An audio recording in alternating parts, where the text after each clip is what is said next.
नमस्कार मेरे प्यारे भाइयों बहनों और बच्चों।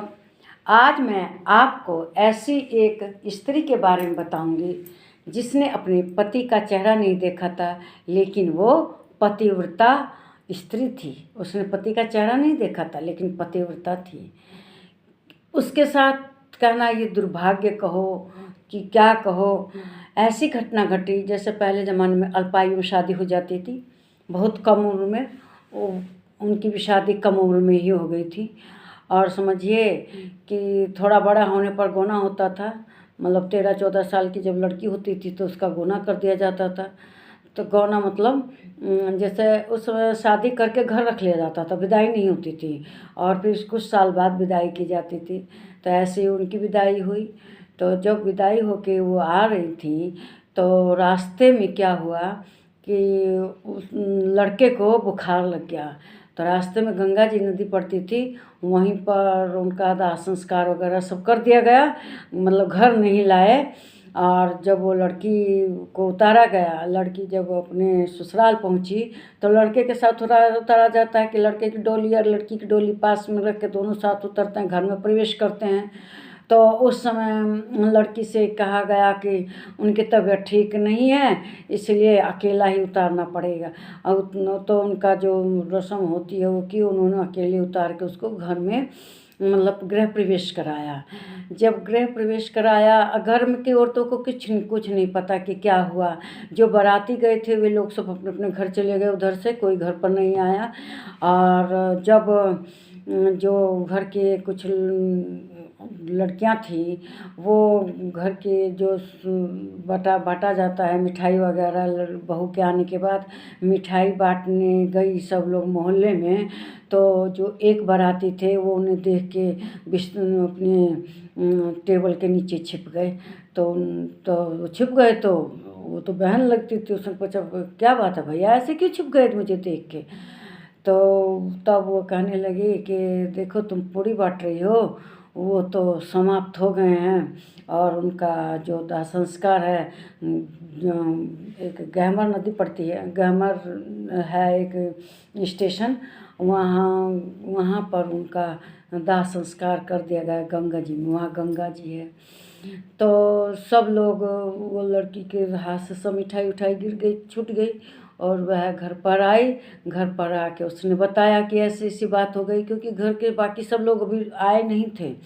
सब सोच रहे थे कि क्या मुंह लेके जाएं, क्या उस लड़की से कहीं, क्या मतलब यही सब सोच रहे थे। लेकिन बाराती अपने घर चले गए थे अपने अपने। तो वो आई तो उसने बताया। अब जो शादी होकर आई थी उसकी उम्र तो कम ही थी, लेकिन समझ रही थी कि क्या हुआ। तो फिर बाद में अब होता क्या, उसके जो माता पिता थे उन्होंने यह खबर सुनी तो बेचारे रो रो के अंधे हो गए। उस ज़माने में दूसरी शादी की तो कोई कल्पना ही नहीं करता था, वो भी ब्राह्मण जाति में। तो वह बेचारी अपने ससुराल में ही रहती थी। ससुराल में रहते थे, सब काम धाम बड़ी जिम्मेदारी के साथ सब करेगी इस तरह से। जो उनके जेठ थे उनको भी एक ही लड़का था। घर में बड़े ही आदर भाव भी था, उनका आदर भी किया जाता था कि भाई बाल विधवा है। तो एक बार गांव में सर्वे करने आए, जो ज़मीन जायदाद का सर्वे करते हैं।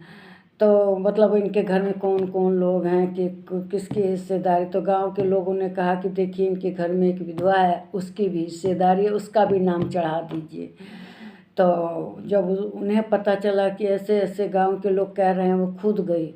जो भी अधिकारी आते हैं, कर्मचारी वगैरह, अमीन वगैरह, उन लोगों के पास, और जाके बताया कि नहीं ऐसी बात नहीं है, मेरा कोई हिस्सा नहीं है।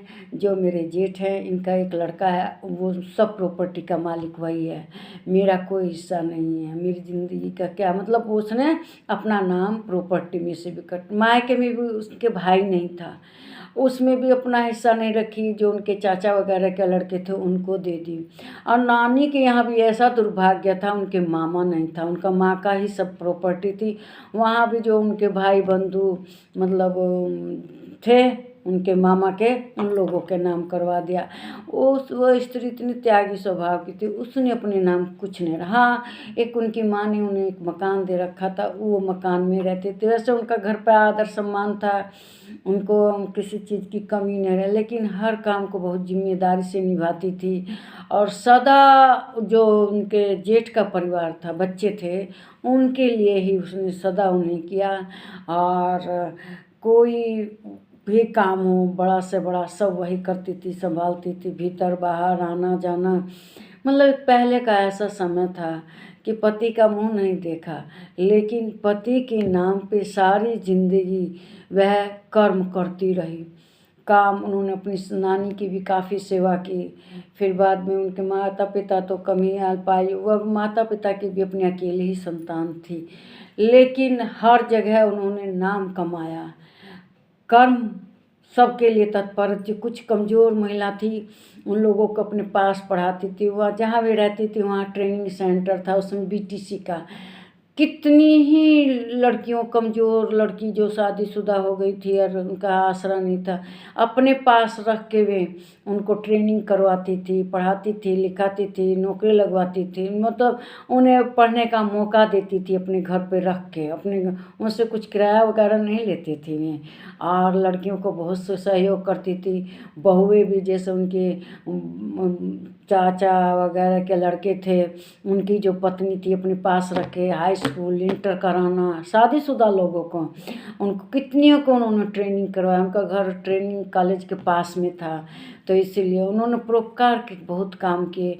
जो अपने एक उनका मकान आसाम में था, उसके बारे में कोई नहीं जानता था, जबकि उनके जो ससुर थे उनके साथ वो एक बार गई थी वहाँ पे, वो जानती थी।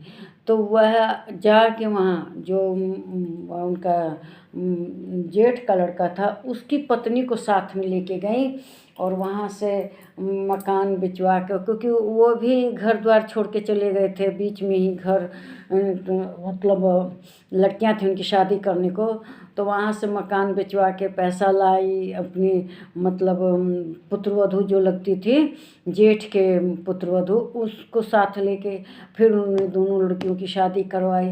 मतलब हमेशा जन कल्याण के लिए रही, तो ज़िंदगी भर विधवा, लेकिन उन्होंने कितने लोगों की शादी करवाई, ब्याह लगवाए, और कितनी लड़कियों को उन्होंने ट्रेनिंग करा के टीचर बनाया। हमेशा जन कल्याण के लिए उन्होंने अपना जीवन समर्पित कर दिया था। तो ऐसी बाल विधवा, ऐसी पतिव्रता स्त्री हमारे समाज में हुई हैं और रही हैं। और उन्होंने अपना बहुत मान सम्मान सब कुछ कमाया है जीवन में।